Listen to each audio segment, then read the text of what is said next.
চন্দনপুর এক সময় মানুষের হাসি ও আনন্দে ভরা গ্রাম ছিল।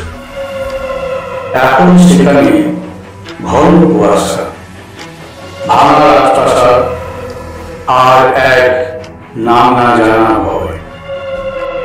গ্রামের লোকেরা বলে, গভীর রাতে ওই রাজপ্রাসাদ থেকে কান্নার আওয়াজ পাওয়া যায়। প্রায় কাউকে হেঁটে বেড়াতে দেখা যায়। নমস্কার বন্ধুরা, আপনারা শুনছেন এক ভৌতিক কাহিনী, চন্দনপুরের রাজবাড়ি। শহরের সাংবাদিক অনির্বাণ, তার কাজ হলো সত্যের অন্বেষণ করা। যেখানে যেখানে ভৌতিক ঘটনার কথা শোনে, সেখানেই সে গিয়ে হাজির হয়। ওই ভৌতিক ঘটনার পিছনে কোনো সত্য ঘটনা আছে কিনা তা খুঁজে বের করাই তার কাজ। এইসবের পেছনে তার দিন রাত ভাবনা চিন্তা। রাতে শুতে গিয়ে ঘুমানোর আগে পর্যন্ত সে ওই ভাবনা চিন্তা করতে থাকে।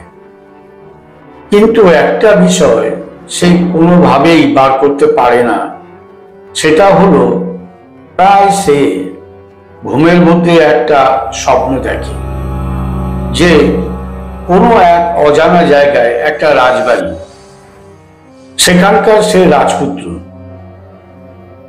সেখানে সে ছোটবেলা থেকে বড় হয়েছে। রাজপুত্র হওয়ার কারণে সেখানে সে ভোগ বিলাসের মধ্যে বড় হয়েছে। এই স্বপ্ন দেখতে দেখতেই স্বপ্ন ভেঙে যায়। পরে তার মন খুব খারাপ হয়ে যায়।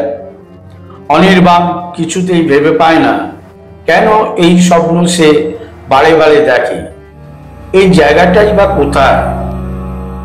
বন্ধু বান্ধবদের কাছে এই বিষয়ে গল্প করলে তারা সকলেই বলে, তুই দিনরাত এইসব চিন্তা করিস, সেই কারণেই এইসব স্বপ্ন দেখিস।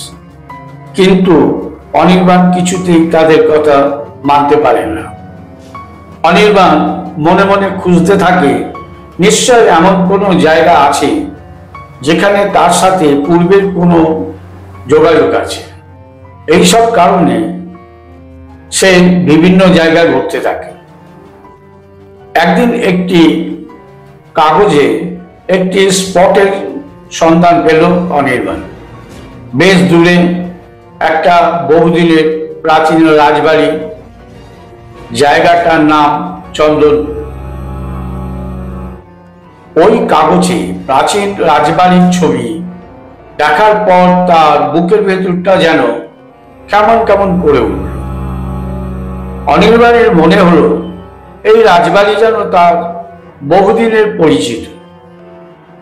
কিন্তু সে ছোটবেলা থেকে বড় হওয়া পর্যন্ত কোনোদিন এমনি প্রাচীন রাজবাড়ি দেখেনি বা কানেও শোনেনি। ওই কাগজ থেকে সে জানতে পারে যে ওই প্রাচীন রাজবাড়িতে এক ভৌতিক কাহিনী আছে। বহুদিনের প্রাচীন রাজবাড়িতে কেউ থাকে না, সন্ধ্যার পর আলো জ্বলে না। কিন্তু মাঝে মধ্যে কোনো কোনো লোক ওই প্রাচীন রাজবাড়ির রহস্যের অনুসন্ধান করতে গিয়েছে। কিন্তু ওই গ্রামের লোকেদের থেকে জানা যায়, যারা ওই প্রাচীন রাজবাড়িতে একবার যায় তারা আর ফিরে আসে না। এত কিছু জানার পরও অনির্বাণের মনে কোনো ভয় হলো না, বরঞ্চ তার মনে হলো এমনি এক রাজবাড়ির স্বপ্নেও সে বহুদিন থেকে দেখে আসে। নিশ্চয়ই প্রাচীন রাজবাড়ির সঙ্গে কোনো তার মিল আছে। সেই ওই প্রাচীন রাজবাড়ির উদ্দেশ্যে একদিন বেরিয়ে পড়ল। জায়গা বহু দূরে, জায়গার নাম চন্দনপুর। বহুক্ষণ যাত্রার পর সে এসে পৌঁছল চন্দনপুর গ্রামে। ওই গ্রামে প্রবেশ করার বেশ খানিকটা দূরে সেই প্রাচীন রাজবাড়ি। অনির্বাণ সেই ভোরবেলায় বেরিয়েছিল, কিন্তু যখন চন্দনপুর গ্রামে এসে পৌঁছল তখন প্রায় সন্ধ্যে হওয়ার কাছাকাছি সময় হয়ে গেছে। সূর্যের আলো তখন হালকা রয়েছে, তখনও কোথাও কোনো আলো জ্বলেনি। অনির্বাণের মনে কোনো ভয় বা সন্দেহ নেই, আছে শুধু অজানাকে জানার প্রচুর আবেগ, আসল রহস্য বার করার প্রচুর চেষ্টা। এই গ্রামে প্রবেশ করার পর তার মনটা যেন আনন্দে ভরে গেছে। তার মনে হচ্ছে যে এই জায়গা তার বহুদিনের পরিচিত। এইসব ভাবনার মধ্যে তার মনে এক এক সময় চিন্তা হচ্ছে, এই জায়গা তার এত ভালো লাগার কারণ কি? সে তো কোনোদিন এখানে আসেনি বা কারোর মুখে কখনো এই জায়গার কথা শোনেনি, কিন্তু কেন এত আপন লাগছে এই গ্রামটা, এই প্রাচীন রাজবাড়িটা? সন্ধ্যা হবার মুখে ওই প্রাচীন রাজবাড়ির বেশ কিছুটা আগে একটা চায়ের দোকান। অনির্বাণ ওই চায়ের দোকানে গিয়ে বলে, একটা চা হবে? সেই সকালবেলা বাড়ি থেকে বেরিয়েছে, ভালো মতো কোনো কিছু খাওয়া দাওয়া হয়নি। দোকানে একজন বয়স্ক ভদ্রলোক ছিল।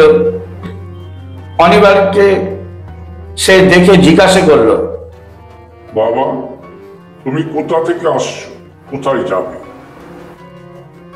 অনির্বাণ চায়ের দোকানের বৃদ্ধকে জানায়, আমি শহর থেকে আসছি, আমি যাব চন্দনপুরের রাজবাড়ি। শুনেছি নাকি ওখানে এক ভৌতিক রহস্য আছে, আজকে তাই দেখতে এসেছি যে ভৌতিক রহস্য আছে সেটা কতখানি সত্য। বৃদ্ধ চায়ের দোকানের লোকটি অনির্বাণকে বলল, বাবা, ওই রাজবাড়ির দিকে রাত্রি আজ যেও না।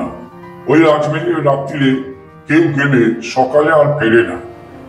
ওই রাত্রিরে রাজবাড়িতে কান্নার আওয়াজ আসে মাঝে মাঝে। একজনকে সাদা কাপড় পরে ঘুরে বেড়াতে দেখা যায় রাজবাড়ির ছাদে। বাবা, তোমার নাম কি? অনির্বাণ বৃদ্ধকে জানায়, আমার নাম অনির্বাণ চক্রবর্তী। আপনি আমাকে বলুন, চন্দনপুরের রাজবাড়িটা এখান থেকে কত দূরে, আর এখান থেকে যেতে কত সময় লাগে? বৃদ্ধ জানায়, এখান থেকে পায়ে হেঁটে গেলে প্রায় 2 ঘন্টা সময় লাগবে, কারণ রাজবাড়িটা গ্রামের একেবারে শেষ প্রান্তে। বৃদ্ধ হাজার বারণ করা সত্ত্বেও অনির্বাণ বৃদ্ধের কথা কর্ণপাত করল না, কারণ সেই ভোরবেলা বাড়ি থেকে যখন বেরিয়েছিল তখন সে ঠিক করে নিয়েছিল, যতই বিপদ বা ভয় থাকুক না কেন সে আজ সারা রাত ওই চন্দনপুরের রাজবাড়িতে থাকবে। ওই রাজবাড়িতে সারা রাতের মধ্যে যা যা ঘটনা ঘটবে তার অডিও ও ভিডিও রেকর্ডিং করবে। বৃদ্ধের চায়ের দোকানে চায়ের চুমুক দিতে দিতে আরো কিছুক্ষণ কথা বলার পর সে বেরিয়ে পড়লো ওই চন্দনপুরের রাজবাড়ি থেকে। কিছুক্ষণ যাবার পর পথে খুব জোরে ঝড় বৃষ্টি আরম্ভ হয়ে গেল। রাত্রিবেলা নির্জন জায়গা, কোথাও কোনো বসতি বাড়ি নেই, রাস্তার 2 ধারে ঘন জঙ্গল, মাঝে মাঝে বিদ্যুৎ চমকালে রাস্তাটা একটু ভালো করে দেখা যাচ্ছে, পরে আবার রাস্তাটা অন্ধকারে ডুবে যাচ্ছে। অনির্বাণ মনে মনে ভয় পেলেও তার ঘাড়ে যেন একটা জিদ চেপে গেছে। যতই সমস্যা হোক তাকে ওই রাজবাড়িতে গিয়ে আজকে রাতটা কাটাতেই হবে, ওই ভৌতিক রহস্যের কিনারা করতেই হবে। রাস্তায় ঝড় বৃষ্টির জন্য ওই প্রাচীন রাজবাড়িতে পৌঁছতে দেরি হয়ে গেল। অনির্বাণ যখন ওই রাজবাড়ির সামনে গেল তখন সে দেখল তার ঘড়িতে রাত 11টা বেজে গেছে। রাজবাড়ির গেটের সামনে যখন অনির্বাণ গেল, তার টর্চের আলোয় সে দেখল রাজবাড়ির ভগ্ন অবস্থা। রাজবাড়ির গেটের অবস্থাও খুব জরাজীর্ণ, তবে একটা বড় তালা লাগানো। অনির্বাণ ভাবতে লাগলো, এত দূর থেকে এত কষ্ট করে এত বিপদে ঝুঁকি নিয়ে আসলাম, আর রাজবাড়ির ভেতরে ঢুকতে পারবো না। এই বলে গেটের আরো কাছে গিয়ে তালাটাকে একটু নাড়াচাড়া করে দেখতে লাগলো। কিছুক্ষণের মধ্যে একটা দমকা ঝোড়ো হাওয়া এসে অনির্বাণের গায়ে লাগলো। পরক্ষণে অত বড় তালা হঠাৎ খুলে গেল। অনির্বাণ অবাক হয়ে গেল, তালাটা কি করে খুলে গেল। আবার সে মনে মনে ভাবলো, হয়তো তালাটা এমনিতেই বহুদিনের জং ধরা ছিল, নাড়াচাড়া করতে খুলে গেছে। অনির্বাণ টর্চ জেলে আস্তে আস্তে চারদিকে ভালোভাবে দেখে রাজবাড়ির ভেতরে ঢুকতে যাবে, দেখে রাজবাড়ির দরজাটা ভেতর থেকে বন্ধ। তখন সে দরজায় হাত দিয়ে একটু ঠেলতেই দরজাটা ক্যার ক্যার করে খুলে গেল। ভিতরে প্রবেশ করলো। খুব বড় বড় পরিবর্গার ঘর, ঘরের ঝুল ভরা, মাকড়সার বড় বড় জাল। অনির্বাণ হাতে একটা সেলফি স্টিক ছিল সেলফি ভিডিও করার জন্য। সে সেটা দিয়ে ঝুল আর মাকড়সার জাল ছড়িয়ে রাজবাড়ির ভিতর ঢুকতে লাগলো। রাজবাড়ির মাঝামাঝি পৌঁছাতে সে একটা খুব বড় হল ঘর দেখতে পেল। তার দেয়ালে একটা বড় ছবি দেখে মনে হলো কোনো রাজকুমারের ছবি, তবে খুবই ময়লা পড়ে আছে। সম্পূর্ণভাবে ছবিটা টর্চে আলোয় দেখা যাচ্ছিল না। প্রত্যেক জানালায় পর্দাগুলি ছেঁড়া, হাওয়ায় দুলছে। ওই ঘরের দেয়ালে একটা প্রকাণ্ড দেয়াল ঘড়ি বন্ধ অবস্থায় আছে। হঠাৎ একটা ঠান্ডা হাওয়া আসতে তার গোটা গায়ে কাঁটা দিয়ে উঠল। প্রথমে অনির্বাণ একটু ভয় পেল, নিজেকে সামলে নিয়ে সে ঠিক করলো যে সে ঘরেতে আজ রাতে থাকবি এবং সারা রাত অডিও ও ভিডিও রেকর্ডিং করবে। এই ভেবে নিজের ব্যাগ থেকে 2-3টে ব্যাটারির লাইট ঘরের 2-3 জায়গায় লাগিয়ে দেবে বলে ব্যাগ থেকে বার করতে যাচ্ছে। ঠিক সেই সময় ওই পুরনো বন্ধ দেয়ালের ঘড়িটা চলতে লাগলো। মুহূর্তের মধ্যেই ওই ফাঁকা ঘরে টিক টিক করে চলার আওয়াজটা অনির্বাণের সারা শরীর আবার কেঁপে উঠল। ওর গায়ে কাঁটা দিয়ে উঠল। সে নিজেকে ঠিক রেখে যখন সব ঠিক করছে তখন তার কানে একটা আওয়াজ আসলো, মহিলা কণ্ঠে।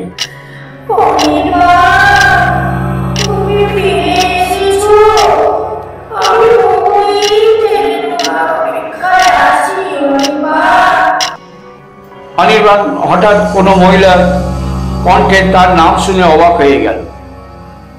কে আমার নাম ধরে ডাকছে?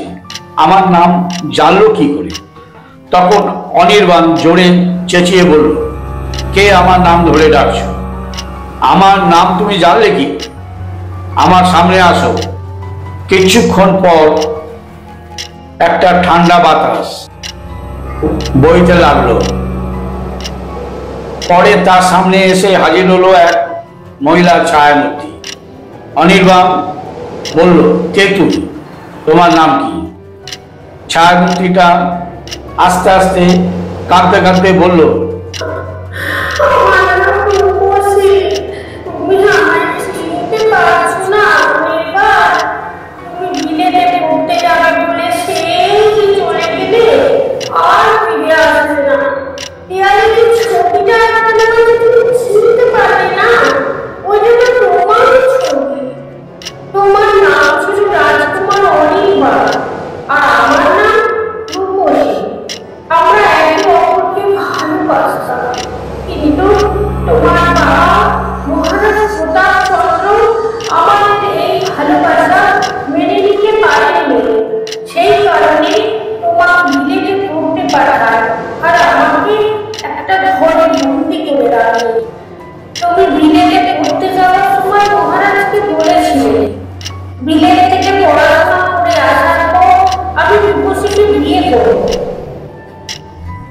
রূপসীর কথা শুনে অনির্বাণ দেয়ালের ছবিটাকে ভালোভাবে দেখতে লাগলো। তার মতোই একই রকম চেহারা। ছবিটা দেখতে দেখতে তার সব কথা আস্তে আস্তে মনে পড়তে লাগলো। সত্যিই রূপসীকে সে ভালোবাসত। সে সত্যিই খুব সুন্দর দেখতে ছিল, তবে সে ছিল রাজবাড়ির দরওয়ানের মেয়ে। সেই কারণে রাজা প্রতাপচন্দ্র তাদের সম্পর্ককে মানতে পারেনি। পরে যখন রাজকুমার অনির্বাণ মহারাজের বিরুদ্ধে যায়, তখন বিলেতে পড়তে যাবার জন্য মহারাজ প্রতাপচন্দ্র তাকে চাপ দিতে থাকে। পরে রাজকুমার অনির্বাণ বিলেতে পড়তে যাবার জন্য তৈরি হয়, কিন্তু মহারাজ কে সে জানায় বিলেত থেকে পড়াশোনা করে ফিরে এসে সে রূপসীকে বিয়ে করে। প্রতাপচন্দ্র তখন রাজকুমার অনির্বাণকে লস্কর দিয়ে হত্যা করে। পরে তার দেহটা দূরে এক জঙ্গলের গভীর কুয়ার মধ্যে ফেলে দেয়। এই বিষয়টা সকলের কাছে গোপন ছিল, রূপসীর কাছেও গোপন ছিল। সেই অপেক্ষায় ছিল রাজকুমার অনির্বাণ বিলেত থেকে ফিরে আসলে অনির্বাণ তাকে এই বন্দিদশা থেকে মুক্তি দেবে। পরে মহারাজ রূপসীকে একটা ঘরে জীবন্ত পুড়িয়ে মেরে ফেলে। রাজকুমার অনির্বাণ কে মহারাজ আগেই তো মেরে ফেলেছে। সব কথা বর্তমান অনির্বাণের আস্তে আস্তে মনে পড়তে লাগলো। তখন অনির্বাণ কাঁদতে কাঁদতে রূপসীকে বলতে লাগলো, তোমাকে যখন ওরা জীবন্ত জ্বালিয়ে মেরেছে, আমিও তার প্রতিশোধ অবশ্যই নেব। আমি নিজে হাতে এই রাজবাড়িকে জ্বালিয়ে পুড়িয়ে দেব।